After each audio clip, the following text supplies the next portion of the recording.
going over to page 12 is the joystick console.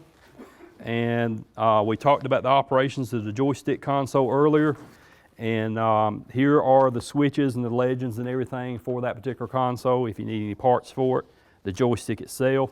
Now, we've had several people in the past few years call back and says, I want the whole console, why can't I get it anymore? Well, some of those parts on there are obsolete and we can't get them anymore, but any part that you want, other than the sheet metal part of it, any part that you want, we do have those parts in stock. So I can't get you the whole assembly, but any part you need to repair one, and keep in mind, these were probably Lynchburg was one of the last ones that continued to use that, which is 4 or 5 years ago. And we do have the parts. We're going to keep the parts. Don't worry about not being able to get parts for it. That's not an issue at all. I just can't get you the whole console because that whole console has been discontinued. But I've got all the parts that we need for you to be able to make any kind of repairs that you need to on that joystick console. So don't fret on that part of it. Although you can't get the whole console, I do have any parts available except for the sheet metal side of it. All right, so that covers page 12. Page 13, here's that circuit I was telling you about on the gray colored console that will disable the dump up function when you plug the spreader in properly. If you'll look over here on the right hand side of the page, about halfway down, you'll see a connector that plugs into the spreader. You want to make a jumper wire or a loop wire and connect these two terminals together.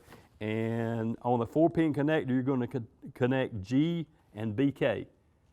You're going to connect G and BK. Just put you a loop wire to jump those two terminals together, G and BK, because we're looking for a ground. That's how this thing gets triggered. When you plug it into the back, we're looking for a ground. We didn't send power back there. We're searching for a ground. So that makes the wiring a little bit simpler. So when you plug the spreader in the back, it disables the body up. All other functions are okay. They'll work just fine, but the body will not raise as long as that thing's plugged in and properly wired. So that's something you can check when you get back to, is make sure that yours are wired correctly. Because that's the part that you're going to have to do on the spreader side. We wired the truck side right. Now you need to wire the spreader side right or verify that it is wired correctly. And that's all you need to do is on that 4-pin connector is just connect the G and the BK together, which G is for ground and the BK is for black wire, like for, well, you know, this is a 4-pin connector, so that would be the park lights. Is what that would be if it was the original 4-pin connector. But we're connecting everything to ground. We're searching for a ground to be able to trigger this thing. All right, and it shows the relay and everything, how this stuff works. All we're doing is just activating the relay. Okay, now that being said, here's another note that I would make. Page 12, 13, 14, and 15. All those pages are joystick control. 12 through 15, joystick control. 12 through 15, joystick control. After you get through that, I got one more note I would make on here. So 12 through 15 are joystick control. Now, after you did that, page 14 is wiring typically inside the cab. Page 14 is typically inside the cab. And then 15 is typically outside the cab.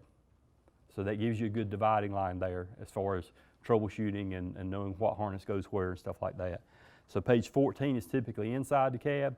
Page 15 is typically outside the cab. So 12 through 15 are joystick.